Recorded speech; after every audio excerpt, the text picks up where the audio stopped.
The Duke of Blackwood required a wife. This was not a matter of sentiment, but of dynastic arithmetic. He was 34, possessed of a title that predated the Norman conquest, and managed estates that sprawled across 3 counties. What he did not possess was an heir, a lack that his solicitors and his aging mother reminded him of with the subtlety of a tolling bell. Marriage, therefore, was a transaction, an acquisition of a suitable vessel for the continuation of the Blackwood line. He approached it with the same dispassionate logic he applied to the purchase of a promising racehorse. He had settled on Miss Eleanor Vance. The Vances were of good blood, if catastrophically poor finances. The arrangement was brutally simple. He would settle their debts and provide a generous allowance to her parents, and in return, he would receive a duchess. A duchess who, by all accounts, was quiet, educated, and thoroughly unremarkable. She would not cause scenes, harbor artistic temperaments, or engage in the sort of vapid flirtations that characterized so many women of the ton. She was, in a word, suitable. In the week before their wedding, Alistair sat in his London study, a glass of brandy at his elbow, and penned a letter to his closest confidant, Lord Brampton. It was a cynical, worldly correspondence, the kind men of their station wrote to one another as a matter of course. After detailing a recent land purchase and the failings of a certain politician, he came to the subject of his impending nuptials. As for the bride, he wrote, the nib of his pen scratching with dry finality, she will suffice. She is plain in the way a serviceable chair is plain. Well made, unlikely to break, and utterly forgettable. She has no presence in a room. One could look directly at her and see only the wallpaper behind. It is, I have decided, the perfect quality for a duchess. She will run the house, produce the heir, and otherwise remain a pleasant, unobtrusive piece of the architecture. He sealed the letter with a flick of wax, his family crest pressed into the cooling crimson. He felt no guilt, only the satisfaction of a problem neatly solved. He had diagnosed his need and procured the solution. He did not consider, not for a moment, the humanity of the solution herself. He did not consider her thoughts, her feelings, or the quiet, observant intelligence that resided behind her calm, gray eyes. He had looked at Eleanor Vance, but he had not, in any meaningful sense, seen her at all. Their wedding was a grand, impersonal affair at St. George's, Hanover Square. Alistair stood at the altar, impeccably dressed, a model of aristocratic duty. Eleanor, beside him, was a figure in white silk, her face obscured by a veil. He registered her response, a soft, clear, "I will," as little more than the click of a lock falling into place. The transaction was complete. He was now a husband. She was now the Duchess of Blackwood. The journey to his primary seat, Blackwood Manor, was undertaken in a well-sprung carriage, the silence between them as thick and upholstered as the velvet squabs. He made perfunctory conversation about the quality of the roads. She responded with polite, brief sentences. He noted, with detached approval, that she did not chatter. She did not seem nervous. She simply existed, a quiet shape in the corner of his carriage, her hands folded in her lap. Upon their arrival, the entire household staff was assembled in the great hall. Mrs. Gable, the housekeeper who had served his father before him, stood at their head, her expression as starched and unreadable as her apron. Alistair performed the introductions with brisk efficiency. "This is the Duchess," he announced, the words feeling foreign and theatrical on his tongue. Eleanor inclined her head. She did not offer a simpering smile or a show of false humility. She simply looked at them, her gaze moving from face to face. And in that quiet survey, there was an active assessment so profound it was almost unnerving. She remembered their names, all of them.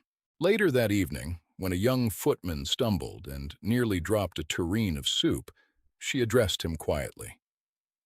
"It is all right, Thomas. The floors are newly polished. Be mindful of your footing near the doorway."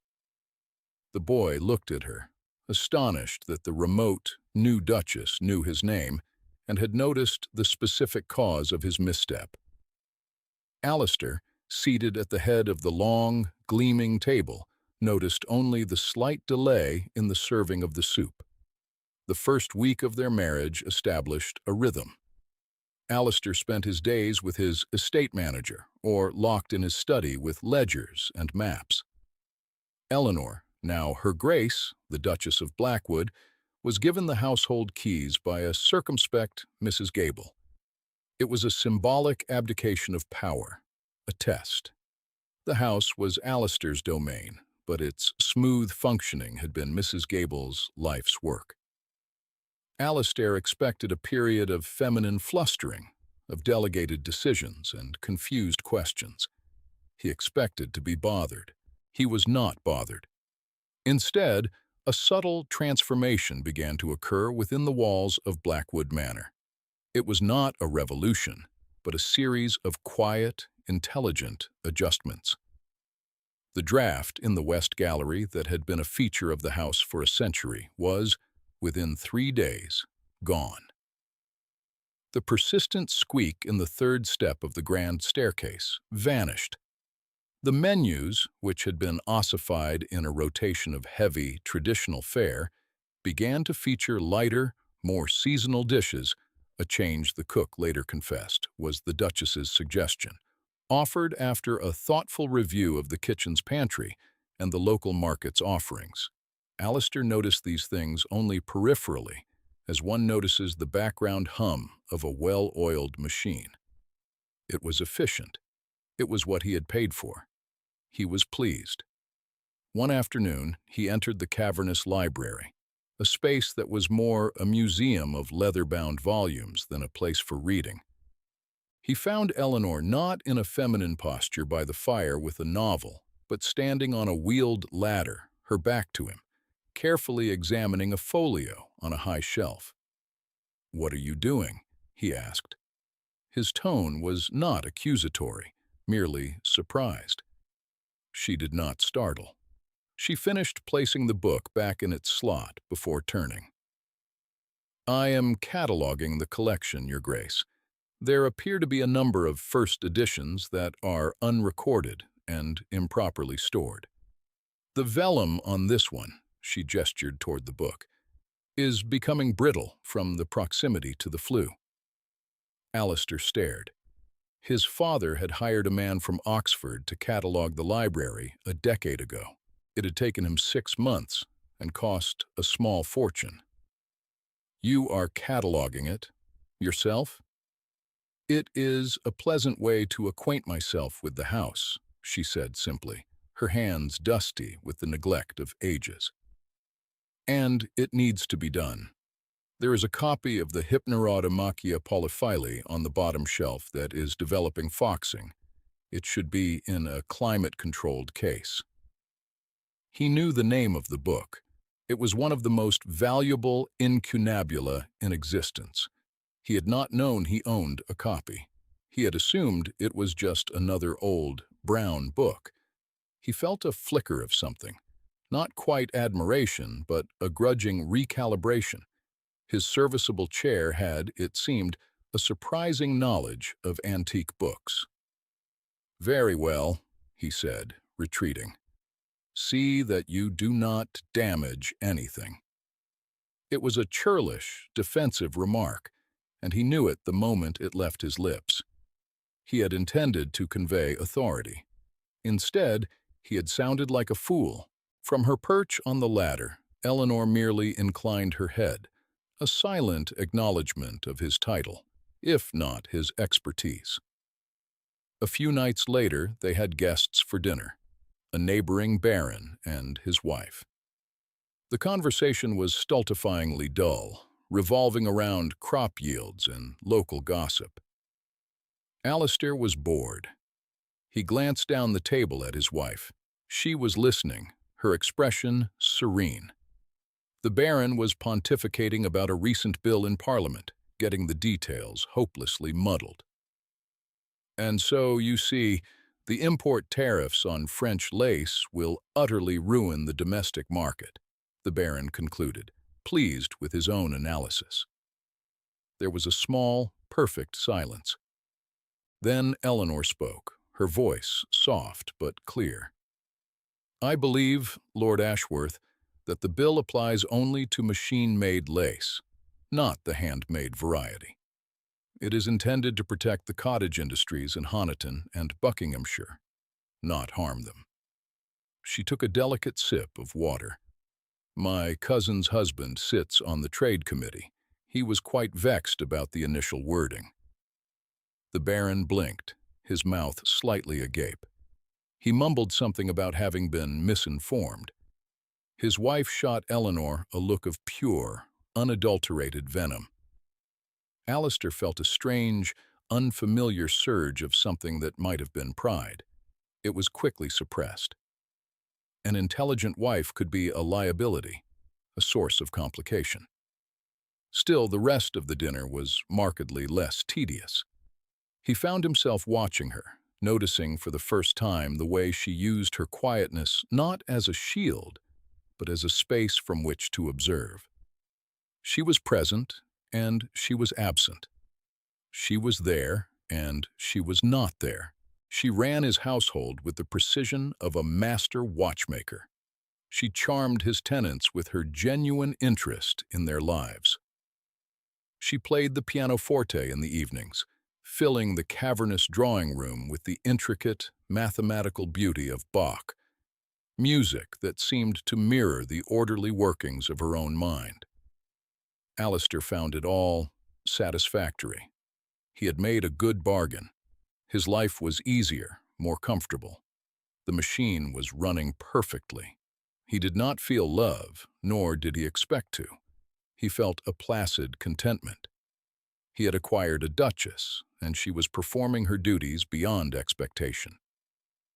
He remained blind to the fact that she was also a woman, a person, living a life of quiet dignity within the gilded cage he had constructed. The letter to Lord Brampton had never been sent. In the flurry of wedding preparations, it had been misplaced, left on a side table in his study amidst a clutter of invitations and contracts.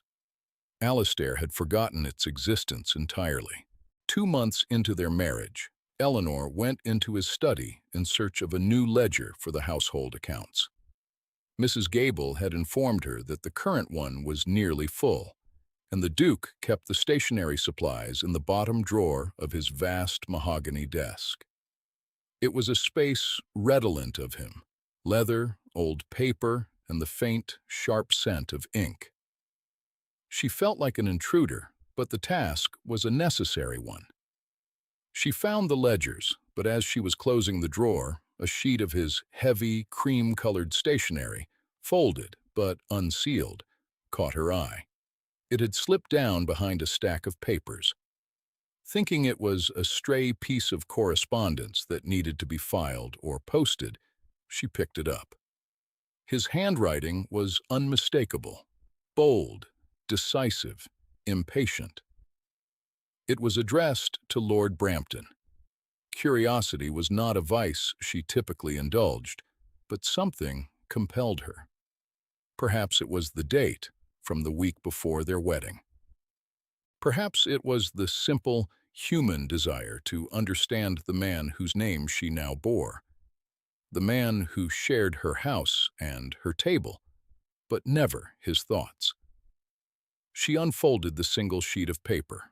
Her eyes scanned the lines, first the mundane talk of land and politics, and then she reached the paragraph concerning herself. As for the bride, she will suffice. She is plain in the way a serviceable chair is plain. Well made, unlikely to break, and utterly forgettable. She has no presence in a room.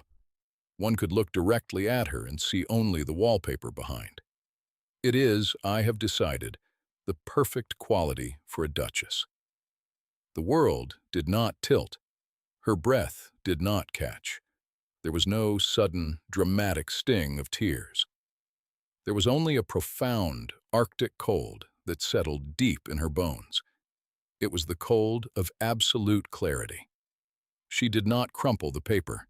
She did not tear it to shreds. Her hands remained perfectly steady.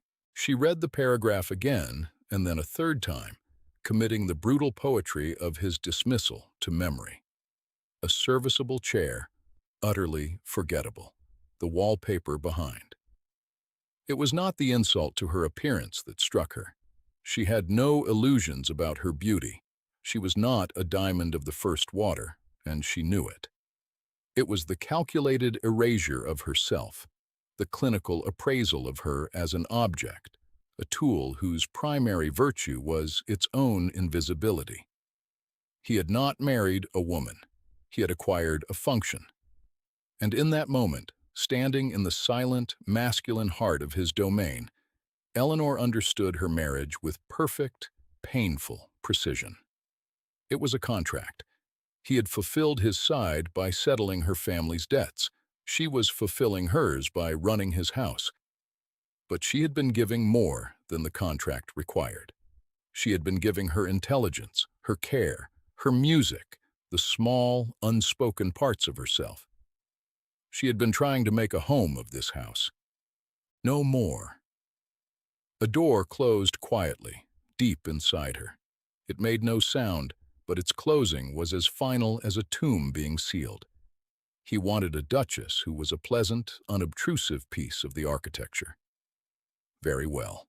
That is precisely what he would have. With meticulous care, she refolded the letter along its original creases. She did not place it back where she had found it, tucked away and forgotten. She slid it neatly under the lid of the silver inkstand that sat in the exact center of his desk blotter. It was not hidden, but it was not obvious. One would have to move the inkstand to see it. One would have to be looking. Then she took a fresh ledger from the drawer, closed it softly, and walked out of the study. She left the door ajar, exactly as she had found it. Back in her own sitting room, she did not weep. She opened the new ledger, dipped her pen in the ink, and made the first entry. To replenishment of household linens, 12 pounds. Her handwriting was, as always, elegant and precise. There was no tremor. There was no sign of the profound change that had just occurred. The contract would be honored, to the letter. But the spirit was gone. That evening, for the first time since her arrival, she did not go to the pianoforte after dinner. When Alistair, noticing the unaccustomed silence, inquired if she was unwell, she simply replied, "I am a little tired this evening, Your Grace." She was not tired. She was erased. And she was, at last, exactly the Duchess he had wanted. Alistair first noticed the change, not as a presence, but as an absence. It began with the music. For 2 months, the evenings at Blackwood Manor had been punctuated by the sound of the pianoforte. He had grown accustomed to it, the complex fugues and soaring cantatas forming a sophisticated backdrop to the reading of his evening paper. It was, he had thought, a pleasant, ladylike accomplishment. Then it stopped. The first evening of silence, he thought little of it. She was tired, she had said. The second evening, he felt a vague sense of something being amiss, the way one feels when a familiar clock ceases to tick. By the fourth evening, the silence in the vast drawing room was no longer an absence of sound, but a presence in itself. It was a heavy, unnerving quiet. "Is the pianoforte in need of tuning?" he asked one night, his voice sounding overloud in the stillness. Eleanor looked up from her needlework, her expression placid. "I do not believe so, Your Grace." You have not played in some time. I have not felt the inclination, she replied, and her tone was so mild, so devoid of any emotion, that it precluded any further inquiry. It was a statement of fact, no more significant than an observation about the weather. But it was the beginning. He started to notice other things, an accumulation of small, almost imperceptible shifts. He noticed the way she managed the household. Before, there had been a quiet hum of collaboration. He would see her speaking with Mrs. Gable in the hall, their heads bent together over a menu or a set of instructions.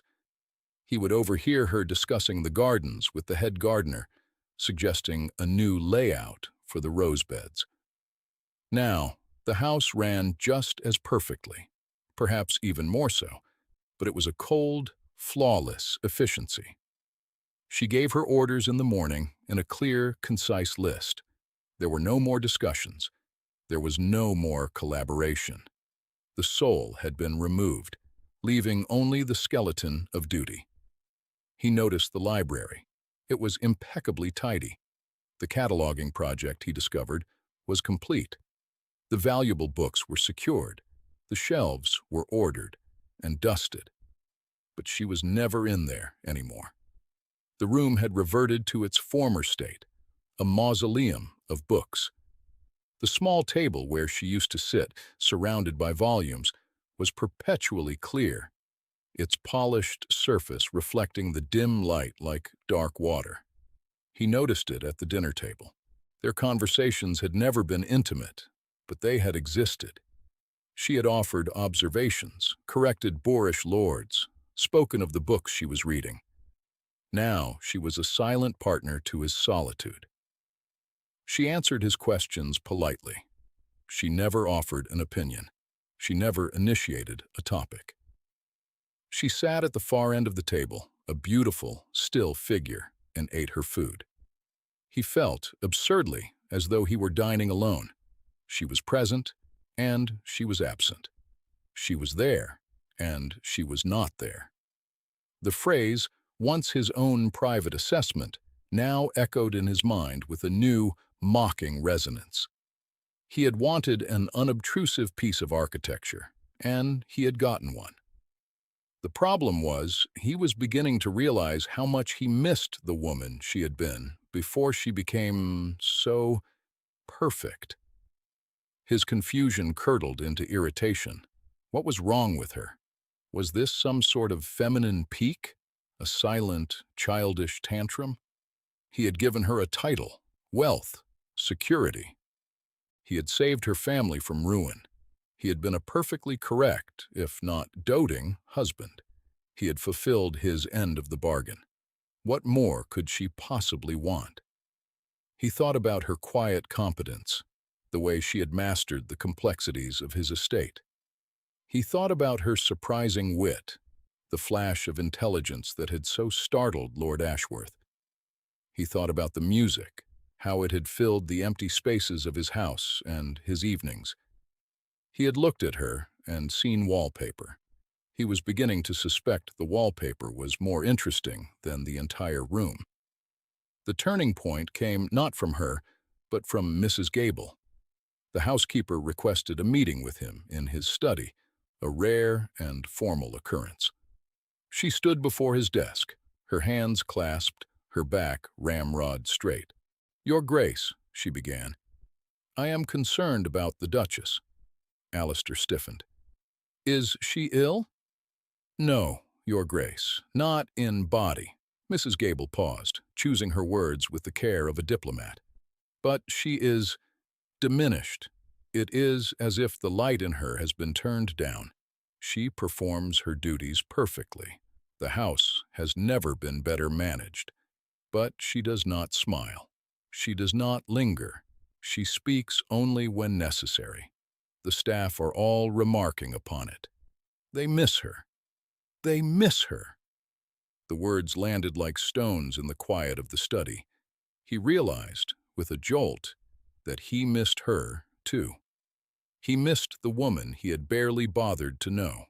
"She is a fine, intelligent lady, Your Grace," Mrs. Gable continued, her gaze unwavering. "A finer duchess this house has never seen. It is a lonely thing to be the mistress of a great house. It is lonelier still to be a mistress in a house where you are not seen." The accusation was so delicately phrased it was almost a whisper, but it struck him with the force of a physical blow. Where you are not seen. After she left, Alistair sat at his desk for a long time, the housekeeper's words echoing in the silent room. He looked around the study, his gaze falling on the objects on his desk, the pen stand, the blotter, the silver inkstand. He had a sudden, inexplicable urge to tidy them, to impose his own order on the world that felt suddenly, strangely out of his control. He reached for the inkstand, intending to move it a fraction of an inch to the left, and he saw it. Tucked neatly beneath the silver base was a folded sheet of his own cream-colored stationery. He did not recognize it at first. Then he saw the name, Lord Brampton, and a cold dread, heavy and metallic, began to pool in his stomach. He picked it up. The paper felt unnaturally heavy in his hand. He knew, with a sickening certainty, what it was. He unfolded it. His own confident, arrogant script seemed to mock him from the page.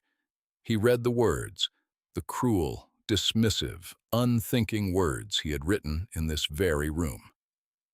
"She is plain in the way a serviceable chair is plain, utterly forgettable. She has no presence in a room." He stared at the letter, and the entire world shifted. The quietness, the withdrawal, the perfect, cold efficiency, it all snapped into focus. It was not pique, it was not a tantrum, it was a response. It was the logical, intelligent, and utterly devastating response of a woman who had been told she was nothing more than a piece of furniture. She had read his assessment of her, and she had decided to give him exactly what he deserved. She had become the wallpaper. He sank back into his chair, the letter trembling in his hand. The sheer, breathtaking arrogance of his own blindness stunned him. He had written that she had no presence, when in fact, her presence had been the one thing that had begun to breathe life into his sterile, orderly existence. Her presence was the music, the intelligent conversation, the competent management, the quiet warmth. And he, in his monumental foolishness, had extinguished it. He thought of her on the library ladder, her hands dusty, her mind sharp. He thought of her correcting Lord Ashworth, her voice a quiet beacon of clarity. He thought of her knowing the footman's name. He had seen all these things, but he had not understood them. He had collected the clues without ever grasping their meaning. He looked at the letter again. He noticed something he had missed in his initial shock. The creases were too sharp, too precise. He remembered folding it hastily, carelessly. This was not his fold. This was her fold. This was the fold of a woman who was methodical, careful, and deliberate even in the face of profound hurt. She had found his careless cruelty, and she had answered it with meticulous, heartbreaking precision. He was not just wrong. He was a fool, a blind, arrogant, colossal fool. And the woman he had dismissed as forgettable had, with her quiet, dignified retreat, become the only thing in the world he could think about. The serviceable chair had become a throne, and he had just realized he was not worthy to approach it. The first step was to find her. It was an act that now felt freighted with a significance it had never held before. He was not merely seeking his wife, he was seeking a woman he had wronged, a person whose substance he had only just begun to perceive. He moved through the silent, perfectly ordered rooms of his own house like a stranger. The drawing room was pristine, the pianoforte lid closed and gleaming. The library was immaculate, a temple of unread books. She was in neither. He found her in the one place he never thought to look, the old conservatory. It was a neglected wing of the house, a glass and iron relic of his grandfather's era, filled with the ghosts of exotic plants. The glass was grimy, the air was damp and cool, and the flagstones were green with moss. It was a forgotten, decaying space. She was standing near a collection of desiccated terracotta pots, a pair of gardening shears in her gloved hand. She was looking at a single, resilient camellia bush that had somehow survived the years of neglect. It was covered in tight, unpromising buds. She was not doing anything, merely standing and looking, her posture one of profound stillness. He stopped in the doorway, the sound of his footsteps unnaturally loud on the stone floor. She turned, her expression unreadable. There was no surprise, no fear, no welcome. It was the face of the perfect duchess, the impassive architecture he had wished for. "Eleanor," he said. It was the first time he had used her given name without a title attached. The name felt strange and intimate in the cool, damp air. She inclined her head slightly. "Your Grace." The formality was a wall, thick and impenetrable. He walked toward her, holding the letter in his hand. He did not know where to begin. An apology felt insultingly inadequate. An explanation felt like an excuse. He stopped a few feet from her, the dead plants and broken pots, a fitting landscape for the ruin he had made of their beginning. "I found this," he said, his voice hoarse.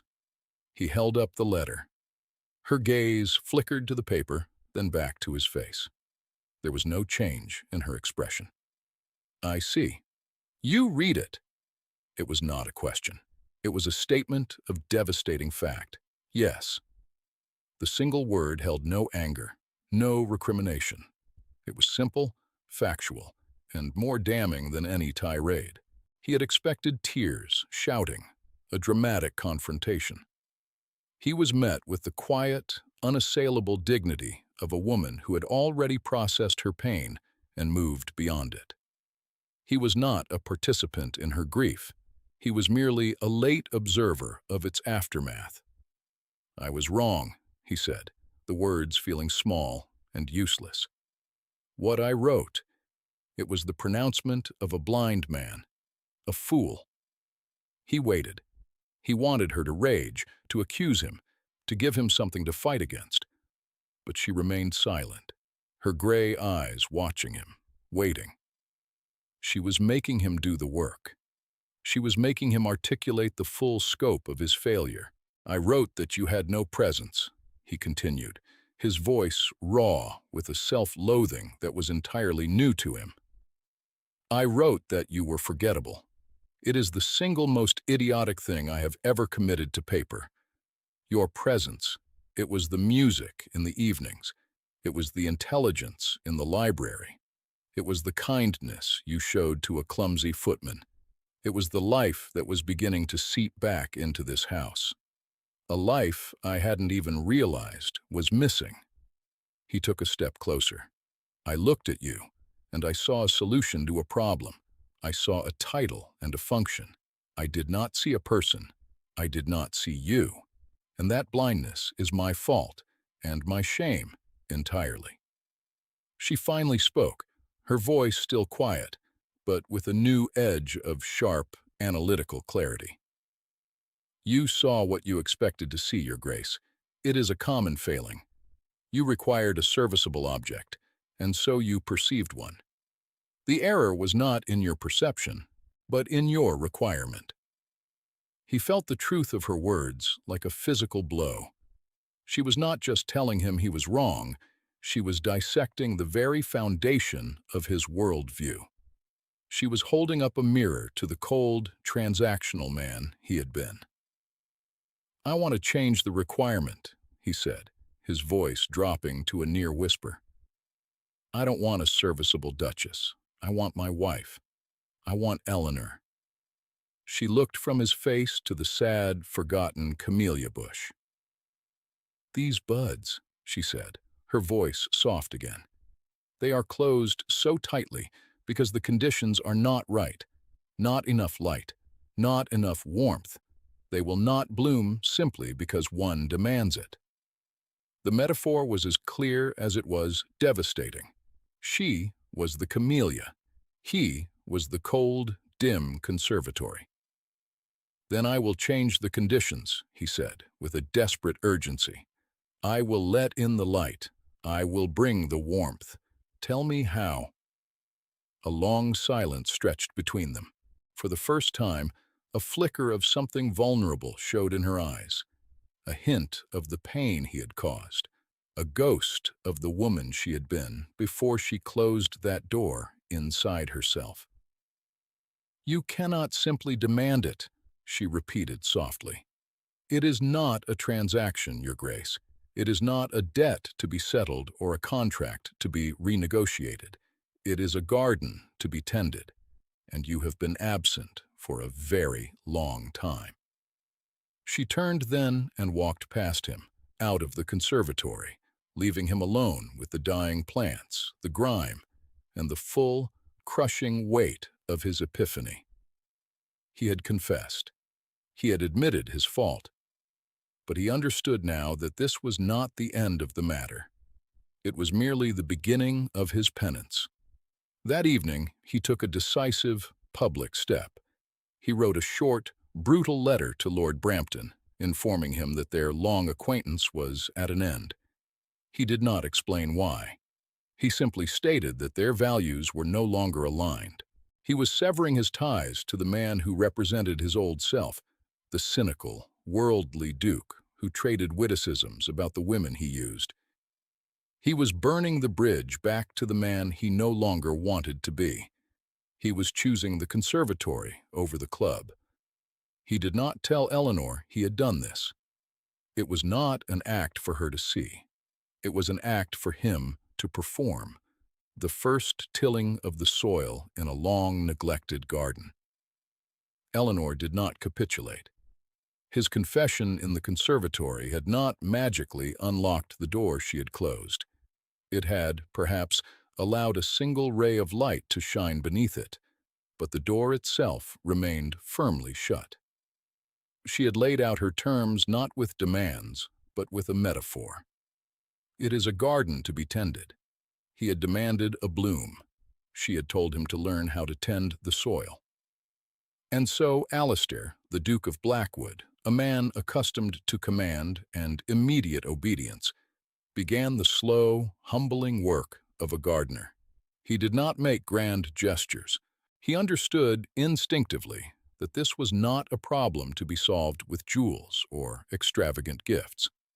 That would be another transaction, another attempt to buy what he now knew had to be earned. His efforts were small, quiet, and consistent. He started by being present. He stopped dining at opposite ends of the long table, a king and his consort in separate orbits. He ordered a smaller, round table to be brought into a more intimate breakfast room, and he made sure he was there every morning when she came down. He did not force conversation. He simply sat with her, sharing the silence, making it a companionable quiet rather than an empty one. He learned the way she liked her tea, strong, with a sliver of lemon. He made sure it was always there. He began to ask for her opinion. Not on menus or linens, the traditional purview of a duchess, but on matters of substance. He brought her a letter from his estate manager in Yorkshire concerning a tenant dispute. "I am at an impasse," he admitted, spreading the papers on the table between them. "My manager recommends eviction. The law is on my side, but the family has farmed that land for generations." Eleanor read the correspondence carefully. She did not offer an immediate solution. She asked questions. What is the nature of the debt? Was it a bad harvest? Illness? She saw the human story behind the numbers on the ledger. After a long discussion, she proposed a compromise, a period of grace, with the family's debt restructured, contingent on their adopting a new crop rotation she had been reading about, one better suited to the soil in that region. It was a brilliant solution, one that blended compassion with practical economics. Alistair looked at her, truly looked at her, and saw not a duchess, not a wife, but a partner, a mind as sharp and capable as his own, if not more so. He implemented her suggestion immediately. He started to notice the details of her person. He had once dismissed her as plain, but now he saw the quiet elegance in the way she dressed, the intelligence in her clear gray eyes, the graceful economy of her movements. One evening, she wore a dress of a deep, velvety green that reminded him of the moss in the conservatory. "That color becomes you," he said, the compliment feeling both inadequate and monumentally important. She looked up from her book, a flicker of surprise in her eyes. "Thank you, Your Grace." The formal address was still there, a constant reminder of the distance between them. But the surprise was a crack in the facade. It was a sign that she was noticing his efforts. The pianoforte remained silent. He missed the music terribly, but he did not ask her to play. Demanding it would be a return to his old ways. Instead, one afternoon, he went to London and returned with a collection of leather-bound sheet music, a series of newly published Bach transcriptions he knew were difficult to acquire. He did not present them to her. He simply left them on the closed lid of the pianoforte. A quiet offering, an invitation, not a command. For 3 days, the books sat there, untouched. On the fourth evening, as he was reading in the drawing room, he heard it. A single, hesitant chord, followed by another. He did not look up from his paper, afraid that any acknowledgement would break the spell. Slowly, tentatively, a melody began to unfold. It was not the grand, complex music she had played before. It was a simpler piece, questioning and melancholic. But it was music, a fragile bud testing the air. Their external conflict arrived in the form of a man named Monsieur Dubois, an art dealer from Paris with a shimmering reputation and the morals of an alley cat.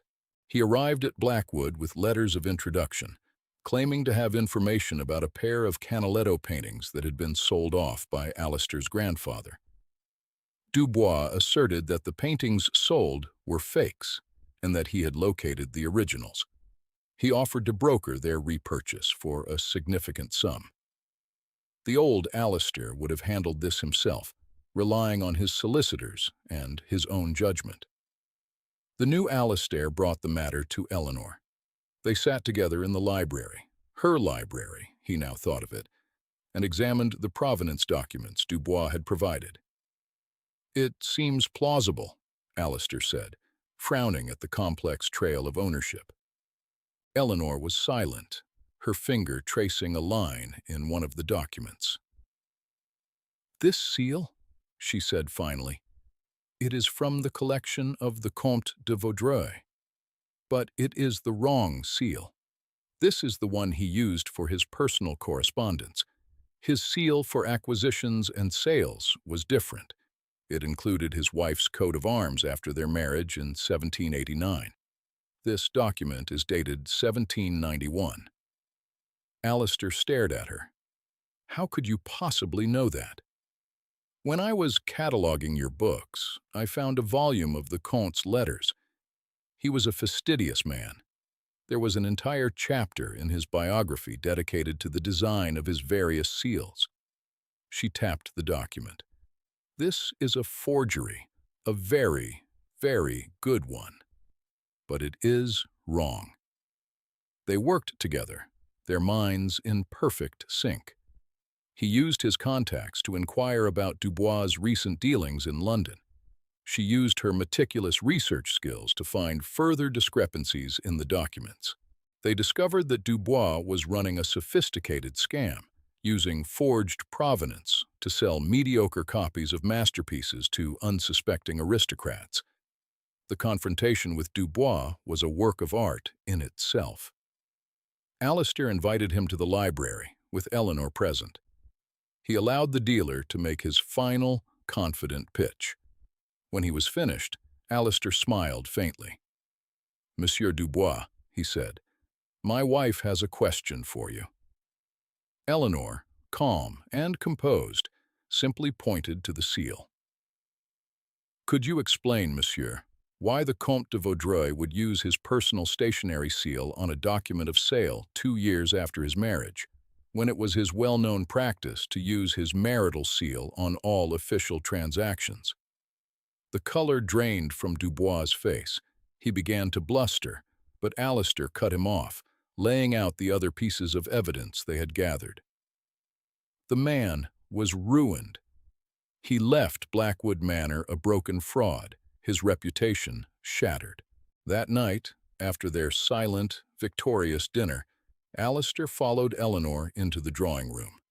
She walked toward the pianoforte, her hand resting on the sheet music he had bought her. "We make a good team," he said quietly. She turned to face him, and for the first time in months, he saw a genuine, unguarded smile touch her lips. It was a small, hesitant thing, but it was like the sun breaking through the clouds. "Yes," she said, her voice soft. "It would appear we do, Alistair." She had used his name. The wall had come down. The garden, so long neglected, was finally showing the first tentative signs of spring. The work was not over, but for the first time, he had hope. He had begun by seeking a functionary and had, by grace and his own belated effort, found a partner. He had learned that true presence was not about being loud or demanding attention, but about the quiet, irreplaceable substance of a person truly seen. A year passed. It was a year of quiet transformation, of small moments accumulating into a new reality. The round table in the breakfast room became the center of their lives, a place for shared mornings and late-night conversations. The pianoforte was no longer silent. It was the heart of the house, its music a nightly testament to a rediscovered joy. The conservatory, once a symbol of neglect, was now a riot of life. Under Eleanor's guidance, the glass was cleaned, the ironwork repaired, and the beds were filled with thriving plants. The old camellia bush, warmed and tended, was covered in a profusion of waxy, perfect blossoms, each one a silent victory. The titles of Duke and Duchess, once the cold architecture of their union, softened into the background. They were Alistair and Eleanor. He learned the landscape of her mind, her sharp wit, her deep well of compassion, her surprising passion for Roman history. She, in turn, discovered the man behind the ducal mask, a man capable of profound loyalty, burdened by the weight of his lineage, and possessed of a dry, self-deprecating humor she had never expected. She learned that his initial arrogance was not true malice, but the unthinking habit of a man who had never been taught to look beyond his own needs. Their partnership, forged in the exposure of a fraud, deepened into an unspoken intimacy. He would find her in the library and simply sit with her, reading his own book, content to share the same space, the same air. She would seek his opinion on a new planting for the garden, and the discussion would meander for an hour, touching on politics, philosophy, and the simple beauty of a well-turned phrase. Love, for them, was not a sudden conflagration. It was a slow, deliberate construction, built of shared respect, mutual admiration, and thousands of moments of paying attention. The culmination of this new harmony arrived not with a grand declaration, but with the quiet, powerful cry of a newborn, a son. The air that had been the cold, logical impetus for their marriage, was now the living, breathing symbol of their love. He had Alistair's dark hair and, as Eleanor laughingly pointed out, a fist that clenched with the same ducal determination. But when he opened his eyes, they were a clear, observant gray. One crisp autumn afternoon, Alistair came looking for his wife. He found her not in the house, but walking along a path at the edge of the woods, the infant cradled in her arms. The air was cool, smelling of wood smoke and damp earth. The trees were a blaze of gold and crimson. He fell into step beside her, his hand resting lightly on the small of her back. They walked in a comfortable silence for a time, the only sounds the crunch of leaves underfoot and the baby's soft breathing. "I was thinking today," Alistair said, his voice quiet, "about the man I was when we married." Eleanor glanced at him, her expression gentle. "He was a stranger to me, and, I think, a stranger to you as well." "He was a fool," Alistair said simply. "He stood in a room full of treasure and declared it empty because he did not know how to see."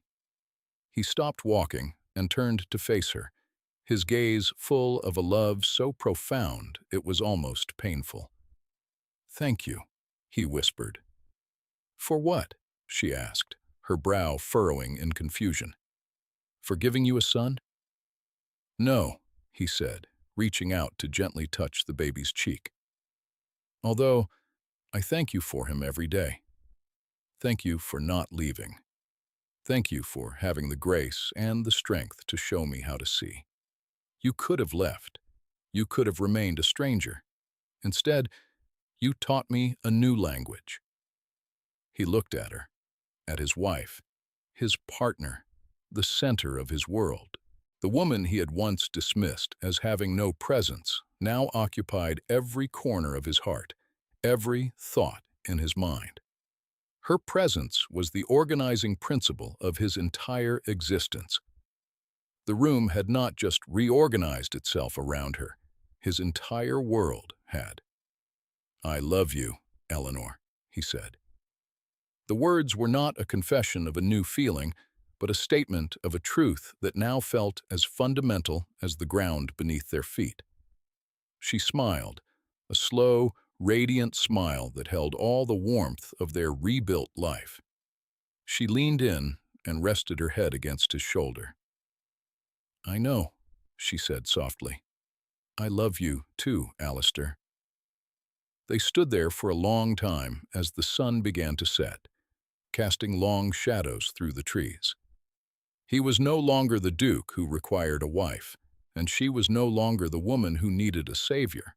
They were simply a man and a woman and their child, standing together in a world of their own making, a world built not on a transaction, but on the enduring, transformative power of being truly, finally seen.